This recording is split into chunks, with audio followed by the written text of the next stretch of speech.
Hi friends, સ્વાગત છે તમારું પ્રજ્ઞાસ વર્લ્ડ ચેનલ ઉપર. દિવાળીનું વેકેશન ચાલી રહ્યું છે તો બાળકો કહે છે ક્યાંય ફરવા જઈએ. કોઈ મોટી ટ્રીપ ઉપર નથી ગયા, પણ વિચાર્યું કે કંઈક નાની એક દિવસના પ્રવાસ માટે જે એક પિકનિક જેવું. તો અમદાવાદમાં જ આવેલું છે, સેટેલાઇટ એરિયામાં છે. સુંદરવન એક ઝૂ છે, એક પ્રાણી સંગ્રહાલય છે. બહુ જ સરસ છે અને ત્યાં નાના મોટા બધાને જ ગમે એવું છે. એક જંગલ જેવું છે.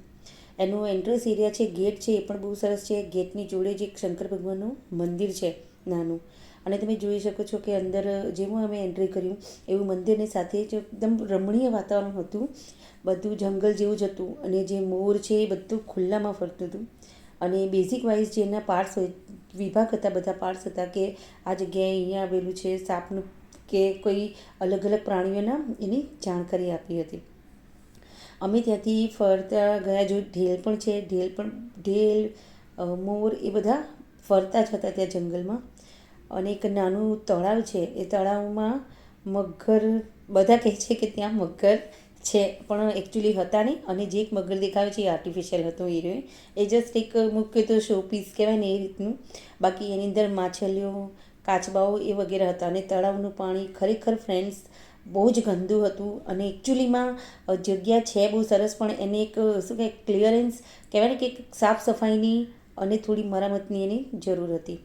પછી આગળ ગયા તો ત્યાં કાચંડા, એટલા મોટા ભયંકર કાચંડા, સાપના જે બધા પિંજરા હતા જે જોવાલાયક જબરજસ્ત હતું. એમ તમે જોઈને બાળકો, એકચ્યુઅલીમાં નાના છોકરાઓ તો ડરી પણ જાય, પણ એ અંદર કેજમાં જ હતા પિંજરામાં, એટલે એ વાંધો નહીં આવે એ રહે. અને એ પણ બહુ જ તમે જોઈ શકો છો, અજગર છે, નાગ છે, લાલ લીલા જે કાચંડા હોય છે એ છે. બહુ સખત હતા એમ. સાપની પ્રજાતિ તો ઘણી બધી હતી. અજગરો 3 થી 4 જાતના અજગર હતા એમાં. જોવાલાયક બહુ જ સરસ છે અને ફરવાલાયક. અને આમાં તમને કોઈ પણ એવું નથી કે તમે પાણીની બોટલ, લંચ બોક્સ કે નાસ્તો વગેરે તમે બધું જ અંદર તમે લઈ જઈ શકો છો. આમાં કશું એ નથી કે ભાઈ આ ના લાવો કે એવું બીજાની જેમ.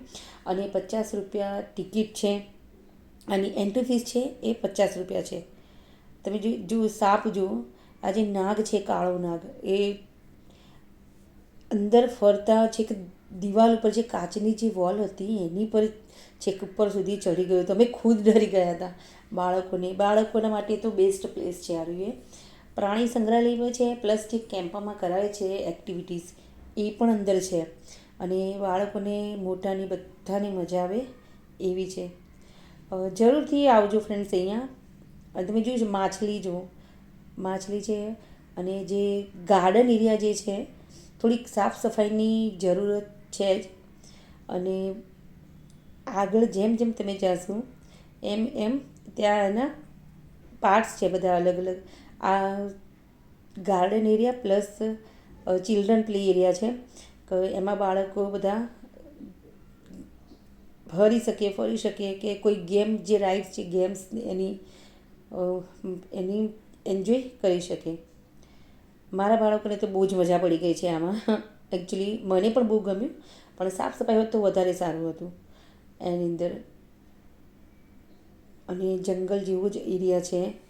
જો મોર પણ કેટલો સરસ લાગે છે. ઘણા ખરા મેં મોર જ જોયા છે અહીંયા ખુલ્લામાં ફરતા. બહુ જ સરસ છે. બહુ જ મસ્ત વાતાવરણ બી બહુ જ રમણીય હતું, બહુ જ સરસ હતું. બાળકો માટે એક્ટિવિટી પણ સરસ છે. અને હરવા ફરવાનું બી આમ મજા આવી જશે એમ. મોર તો તમને આમ 5-5 મિનિટે દેખાશે. હરતા ને ફરતા જ રહેશે મોર તો અહીંયા. મોર ઘણા ખરા છે.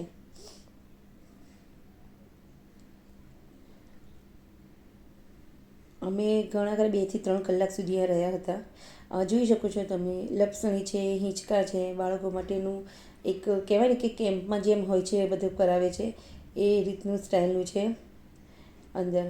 મારા બાળકોએ પણ ઘણી રાઇડ્સની એન્જોય કર્યા.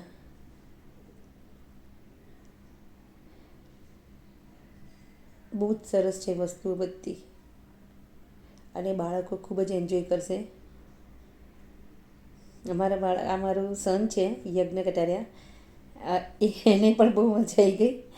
અને જે પથ્થરનું બનેલું છે એને કંઈ ક્રોસ કરવાનું છે, તો એને તો બહુ મજા આવી ગઈ આની અંદર. કે મમ્મી સેકન્ડ ટાઈમ પણ અહીંયા આવીશું આપણે.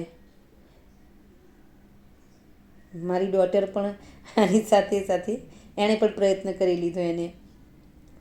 હવે આ બાજુ આગળ જઈશું તો આગળના એરિયામાં બર્ડ્સનું જે કેજ હોય છે એ છે, પણ એ ઝીણી ઝીણી છે જાળી જેવું, એટલે બહુ કંઈ ફ્રેન્ડ્સ દેખાશે નહીં, પણ બહુ જ સરસ બધા બર્ડ્સ છે.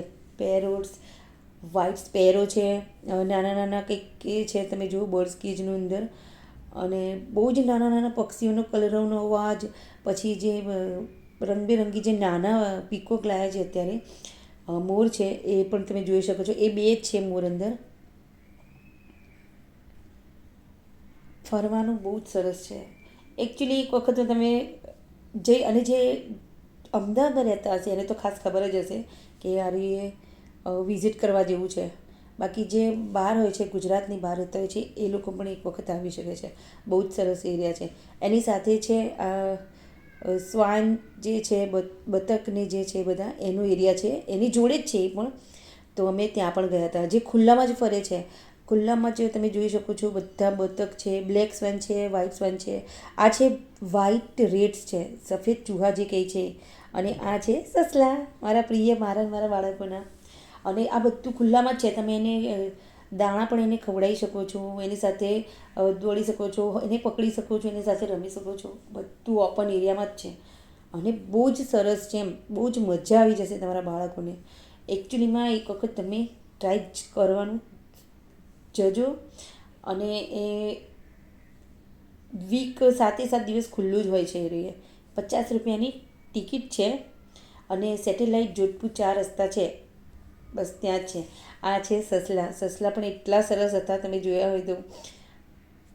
એની સાથે અમે લોકોએ કેટલા ફોટા પડાયા, કેટલી સેલ્ફી લીધી, અને કેટલા રીલ્સ પણ, શોર્ટ્સ પણ બનાવ્યા અમે ત્યાં. અને ખરેખર એન્જોય બહુ જ કર્યું, બહુ જ ધમાલ મસ્તી, ને બહુ જ મજા આવી ગઈ. મારા બાળક, મારો છોકરો છે યજ્ઞ, એને તો બહુ જ મજા આવી. એ તો કે મમ્મી મને તો બહુ જ ગમે છે અહીંયા ખુલ્લામાં. એ જોયું ના હોય ને કે આવી રીતે ખુલ્લામાં આપણે હંમેશા એને આ લોકોને પિંજરામાં કે એમ જ કેદ જોતા હોય છે. અહીંયા આપણે ખુલ્લામાં એને આપણી સાથે જે રમતા હોય છે, અને આપણે બી એની સાથે. મેં પણ એક રીલ્સ બનાવી દીધી, શોર્ટ્સ બનાવી દીધા. અને હું પણ એ જે ખરેખર બહુ જ મજા આવે એવી છે આ જગ્યા. અને તમે પણ પ્લાન કરી શકો છો એક દિવસની પિકનિક માટે. ઘરેથી જમવાનું પણ તમે લઈને આવી શકો છો. પાણી વગેરે કંઈ છે ત્યાં, તમને કોઈ કંઈ બોલશે નહીં, બધું અંદર જ લઈ જ જવા દે છે. અને ફ્રેન્ડ્સની સાથે આવશો ટૂર કરવા માટે તો બહુ જ મજા આવશે. અમે 3 થી 4 કલાક ત્યાં રોકાયા અને સાંજે હવે ત્યાંથી ઘરે જઈએ. બાય.